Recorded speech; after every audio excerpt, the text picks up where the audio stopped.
OPD अलग अलग होता है। ओपीडी मेरे सब चलते हैं, डेंटल अलग चलता है। अगर आपके पास सबूत है और ऐसा कुछ होता है, आप डीएमओ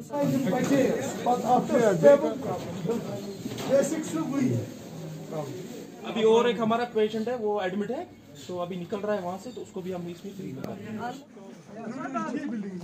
बहुत बड़ी बिल्डिंग।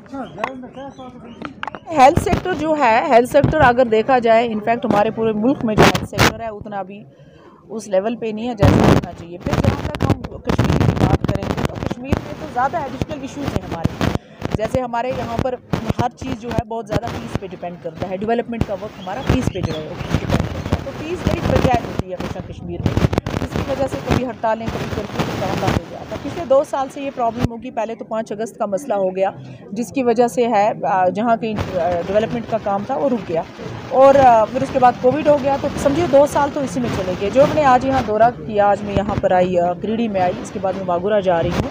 तो मैंने आपसे पहले कहा था कि मुझे पूरे संग्रामा कॉन्स्टिट्यूंसी में जो देखने को मिला है वो ये मिला है कि हालांकि अगर बारामूला के साथ कंपेयर करूं, बारामूला जो कॉन्स्टिट्यूंसी आप वहाँ देखिए कितना अच्छा हॉस्पिटल, जब बेग साहब एज मिनिस्टर थे उस ज़माने, जो आप वहाँ का हॉस्पिटल देख लीजिए जो नया बना है, और बाकी इवन PHC चंदूसा देख लीजिए आप देखेंगे वहाँ कितनी फैसिलिटीज़ हैं, क्या है क्या नहीं, इंफ्रास्ट्रक्चर भी बहुत अच्छा है। कई टंगन में देख लीजिए आप किस किस्म का है। लेकिन ये जो संग्रामा पूरा था, इवन ये क्रीडी जो है ये तो सेंटर है, वागुरा जो है ये तो सेंटर है इसका पूरे संग्रामा का।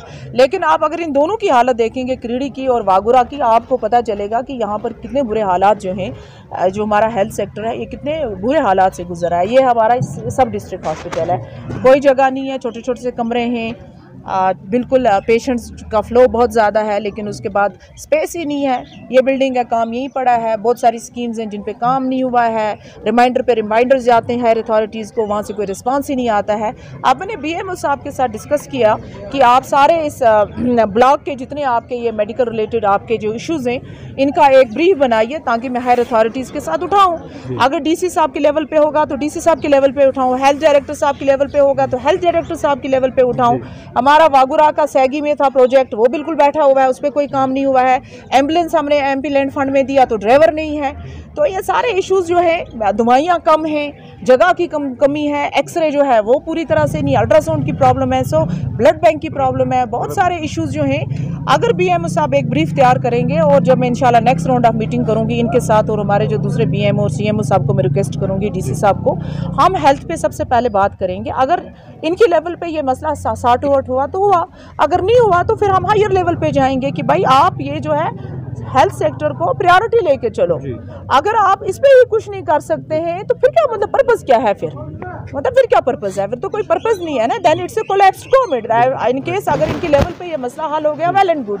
अगर इसी तरह साल साल ये रिमाइंडर ही भेजते रहे, चिट्ठियाँ ही भेजते रहे हाई अथॉरिटीज़ को, और वहाँ से कोई रिस्पांस नहीं आया, तो फिर मुझे लगता है ये मसला मुझे LG साहब के लेवल पे ले जाना पड़ेगा।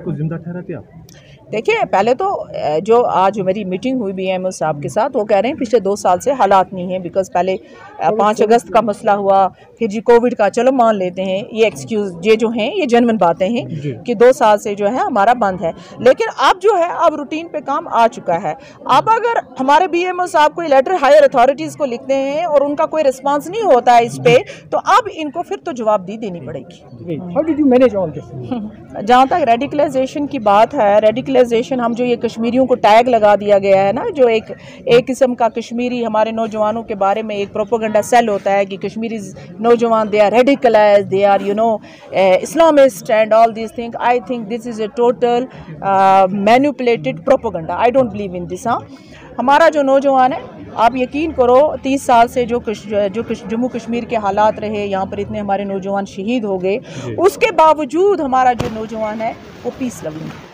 उन्होंने इस इलेक्शन में साबित कर दिया कि जम्मू और ख़ास तौर पे कश्मीर का जो नौजवान है वो जमहूरियत में यकीन रखता है। अगर उनको फ्री एंड फेयर एक चांस दिया जाए अपने ओपिनियन को पुट ऑन करने का, तो वो जमहूरियत में यकीन रखता है जम्मू कश्मीर का, और स्पेशली कश्मीर का नौजवान। कश्मीर के नौजवान को पुश किया गया मिलिटेंसी के लिए, अदरवाइज़ कश्मीरी जो है because of the dirty politics जो हमेशा यहाँ सक्सेसिव गवर्नमेंट्स की रही, जितनी यहाँ पे गवर्नमेंट सक्सेसिव गवर्नमेंट्स रही, उन्होंने यासीन मलिक को मजबूर किया यासीन मलिक बनने पे, उन्होंने यूसुफ को मजबूर किया, यूसुफ साहब को सलाहुद्दीन बनने के लिए, बिकॉज जो डर्टी पॉलिटिक्स कश्मीर में आज तक होती रही उसकी वजह से हमारा जो यूथ है वो पुश हो गया, they were push to the wall to pick up the guns. Otherwise Kashmiris are not radicalised people, they are very, Kashmiri youth जो है दे आर पीस लविंग, बहुत ही अमन पे यकीन रखने वाले हैं। इसीलिए मैं बार बार गवर्नमेंट ऑफ इंडिया से ये कहती हूँ कि आपको जम्मू कश्मीर के नौजवानों से दिल से बात करनी है।